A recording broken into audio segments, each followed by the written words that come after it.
Hello friends, welcome to our casual with PM channel. இன்றைக்கி நம்ம சேனலில் பார்த்தீங்கன்னா மகளிர் உரிமை தொகை அப்ளிகேஷன் ஃபார்ம் வந்து எப்படி ஃபில்அப் பண்ணுறது அப்படின்ட்டு ஸ்டெப் பை ஸ்டெப் வந்து சொல்ல போகிறேன். அது மட்டும் இல்லாமல் அந்த அப்ளிகேஷன் ஃபார்மில் முக்கியமான இன்ஸ்ட்ரக்ஷன்லாம் சொல்லியிருக்காங்க. அதை பற்றியும் உங்களுக்கு டீட்டெயில்டாக எக்ஸ்ப்ளனேஷன் வந்து பண்ண போகிறேன். இந்த வீடியோவை லாஸ்ட் வரலும் ஸ்கிப் பண்ணாமல் பார்த்து முழு டீட்டெயில்ஸும் வந்து தெரிஞ்சுக்கிட்டு ரிஜெக்ட் ஆகாத மாதிரி அப்ளை பண்ணுங்கள்.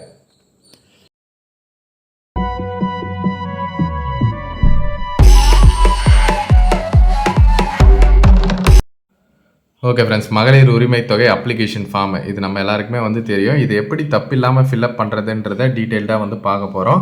ஃபஸ்ட்டே வந்து சொல்லிட்டு இருக்கிறாங்க பாருங்கள், என்னென்ன டாக்குமெண்ட்ஸ் எல்லாம் தேவைப்படும்ன்ட்டு. ஆதார் கார்டு, ரேஷன் கார்டு, அதுக்கப்புறம் பார்த்தீங்கன்னா இபி பில் ரிசிப்ட்டு, அதுக்கப்புறம் பேங்க் பாஸ்புக்கு. சரிங்களா, இவ்வளோ தான். சரிங்களா, இவ்வளோ இருந்தாலே போதுமானது. மொத்தம் 4 டாக்குமெண்ட் தான் கேட்குறாங்க. Aadhaar card, ration card, EB bill receipt, அப்புறம் பேங்க் பாஸ்புக்கு. சரிங்களா, இது எல்லாமே கம்பல்சரி வந்து தேவைப்படும். இதில் பாருங்கள், ஃபஸ்ட்டு வந்து எடுத்த உடனே ஆதார் நம்பர் வந்து கேட்குறாங்க. நம்ம சேனலில் ஆல்ரெடி வந்து வீடியோஸ் வந்து போஸ்ட் பண்ணியிருக்கோம். அதாவது யார் யாரெல்லாம் விண்ணப்பிக்க முடியும், யார் யாரெல்லாம் விண்ணப்பிக்க முடியாது, அப்புறம் அதுலேயே வந்து நிறைய ரூல்ஸ் வந்து எடுத்துகிட்டு வந்தாங்க. அதை பற்றியெல்லாம் வீடியோஸ் வந்து போட்டிருக்கோம். ப்ளேலிஸ்ட்டை மகளிர் உரிமை தொகைன்னு கொடுத்துருக்கோம். மறக்காமல் அந்த வீடியோஸுமே செக் பண்ணி பாருங்கள். பார்த்தீங்கன்னா தான் யார் யாரெல்லாம் எலிஜிபிள் இல்லை அப்படின்றது உங்களுக்கு கன்ஃபார்மாக வந்து தெரியும். சரிங்களா, ஃபஸ்ட்டு ஆதார் நம்பர் வந்து எழுதிக்கோங்க. அடுத்து உங்களோட பேர் எது கரெக்டாக அதில் வந்து கரெக்டாக வந்து எழுதிக்கோங்க. அதுக்கடுத்து குடும்ப அட்டை எண். குடும்ப அட்டை எண்னா ரேஷன் கார்டு நம்பர். ஓகேவா, ரேஷன் கார்டு நம்பர் அந்த என்பிஹெச் இல்லை என்பிஹெச்ஹெச் அந்த மாதிரிலாம் வந்து போட்டிருக்கோம். அதுக்கு கீழே வந்து 333 உங்கள் எழுது எப்படி இருக்கோ அந்த மாதிரி வந்து எழுதிக்கோங்க. சரிங்களா, 333 அப்படின்னு ஸ்டார்ட் ஆகும் பெரும்பாலும். அதில் வந்து உங்களோட ரேஷன் கார்டு நம்பரும் எழுதிக்கோங்க, ஸ்மார்ட் கார்டு நம்பரு. அதுக்கப்புறம் திருமணம் ஆனவரா, ஆகாதவரா, இல்லை விவாகரத்து ஆனவரா, கைவிடப்பட்டவரா, கைம்பெண்ணான்னு கேட்டிருக்காங்க. இதில் என்னவோ நீங்கள் வந்து இங்கே எழுதிக்கலாம். சரிங்களா, இப்போ முகாம்கள்லாம் இந்த மாதிரி ஃபார்ம் தான் வந்து கொடுப்பாங்க. இது மாதிரி நான் சொல்கிற மாதிரி ஃபில்அப் பண்ணிக்கோங்க. அதுக்கடுத்து தொலைபேசி எண், உங்களோட கரெக்டான ஃபோன் நம்பர் வந்து கொடுத்துக்கோங்க. அதுக்கப்புறம் நீங்கள் வந்து இப்போ சொந்த வீட்டில் இருக்கீங்களா, வாடகை வீட்டில் இருக்கீங்களா அப்படின்ற மாதிரி கேட்டிருக்காங்க.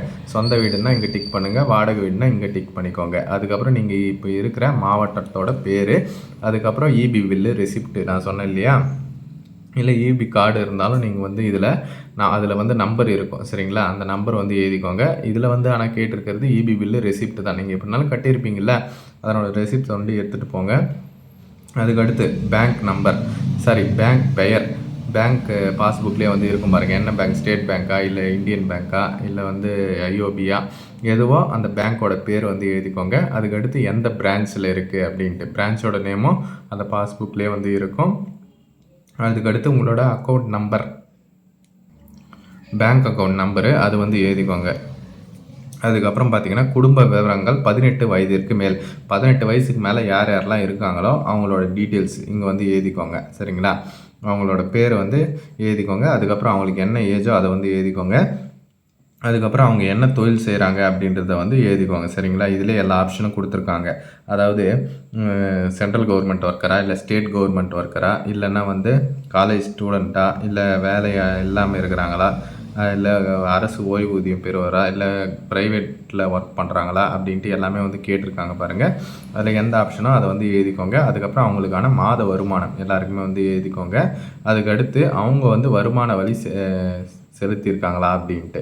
ஓகேவா, இன்கம் டேக்ஸு ஃபைல் பண்ணியிருக்காங்களா அப்படின்றது.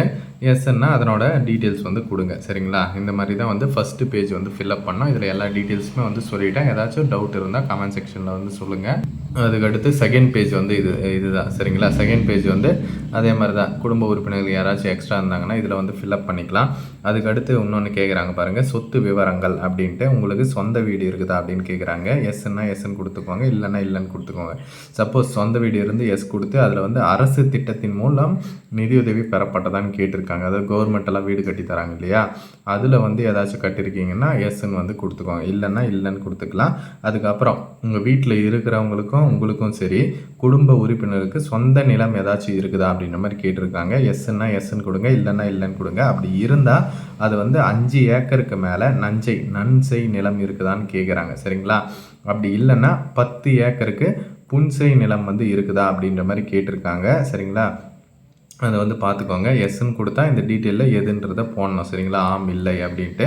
பட் இல்லைன்னா தான் எலிஜிபிள் வந்து வரும். சரிங்களா, அது எஸ்ன்னா உங்களுக்கு வந்து வராது. அதுக்கப்புறம் சொல்லியிருக்காங்க பாருங்கள், குடும்ப உறுப்பினர்கள் யாரிடமாவது காரு, ஜீப்பு, டிராக்டரு இல்லை கனரக வாகனம் போன்ற 4 சக்கர வாகனங்கள் வந்து இருக்குதான்னு கேட்டிருக்காங்க. குடும்ப உறுப்பினர் எல்லாருமே உங்கள் குடும்பத்திலே யாரும் வந்து வச்சுன்னு இல்லை அப்படின்னா இல்லைன்னு வந்து கொடுங்க, இல்லைன்னா ஆமான்னு வந்து கொடுங்க. சரிங்களா? இதெல்லாம் வந்து இல்லைன்னு தான் வந்து கொடுத்தா தான் எலிஜிபிளே வரும் உங்களுக்கு. சரிங்களா? அதுக்கப்புறம் ஒரு சில பேசிக் இன்ஸ்ட்ரக்ஷன் தான் வந்து சொல்லியிருக்காங்க. சரிங்களா? என்னென்ன சொல்லியிருக்காங்கன்னா, டிக்ளரேஷன் மாதிரி கொடுத்துருக்காங்க. சரிங்களா? அதாவது மகளிர் உரிமை தொகைக்காக என்னோடய ஆதார் நம்பரு, பயோமெட்ரிக்கு, ஓடிபி அதெல்லாம் வந்து நான் கொடுக்குறேன் அப்படின்ற மாதிரி சொல்லியிருக்கிறாங்க. அதுக்கப்புறம் பார்த்திங்கன்னா, எனதோட ஆண்டு வருமானம் 2.5 லட்சத்துக்கு மேல் இல்லை அப்படின்ற மாதிரி. இதெல்லாம் நம்ம வந்து எஸ் அப்படின்ற சொல்கிற மாதிரி தான், ஆம் சொல்கிற மாதிரி தான். அதான் 2.5 லட்சத்துக்கு மேலே இல்லை, குடும்பத்தோட வருமானம். சரிங்களா?